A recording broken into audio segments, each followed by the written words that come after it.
બોલો ખુદા માત કી, બોલો ખુદા માત કી, રાજા રામજી ભગવાન કી, રાજા રામજી ભગવાન કી, ઠાકીજી મહારાજ કી, ઠાકીજી મહારાજ કી। આખો સમાજ ભેગો થયો છે ભાઈ, શાંતિ રાખો। આખો સમાજ ભેગો થયો છે, છેક કચ્છથી લઈને મહીસાગરના આગેવાનો ભેગા થયા છે।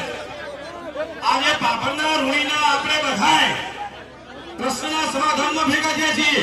મારે તમને પૂછવું છે, પ્રશ્નનું સમાધાન કરવું છે, નિર્ણય લાવવો છે, નિર્ણય કરવો છે, નિર્ણયમાં ભેગા રહેવું છે। તો મહેરબાની કરીને અહીંથી જે આગેવાનો આવ્યા છે, મુરબ્બી હળદેભાઈ સાહેબ આવ્યા છે, મુરબ્બી ગંગારામભાઈ આવ્યા છે, મુરબ્બી કરશનભાઈ છે, શાંતાભાઈ છે, યુવાનોમાં સરદારભાઈ બેઠા છે, બધા આગેવાનો અહીં બેઠા છે, આજના યુવક મંડળના પ્રમુખ તરીકે દિલુભાઈ બેઠા છે।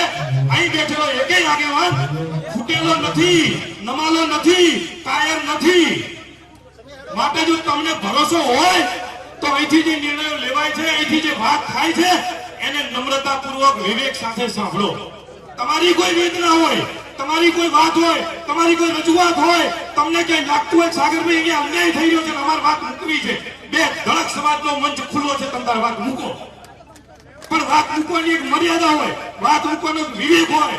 અને જો વિવેક તરીકે આજના સમાજ આપણે ચૂકી જઈએ તો આદર્શ સમાજ તરીકેની વ્યાખ્યા જે આપણે સમાજ વ્યવસ્થાને આપી છે એની અંદર આપણે તૂટેવડા ઉતરીએ। ભાવનાઓને તમારે સમજવી પડે। તમારી અંદર લોહી ઉકળશે તો અમારી અંદર શું પાણી ઉકળતું હશે?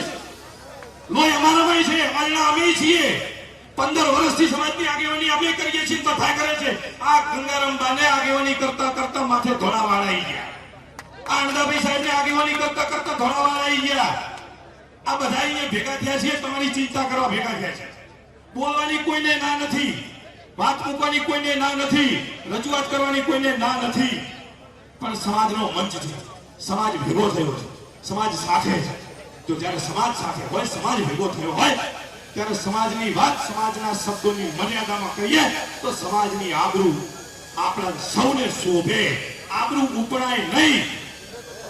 આ તમને હું કહેવા માટે ઉભો થયો છું। તમને આ બધી વાત મગજમાં ઉતરે છે ખરી?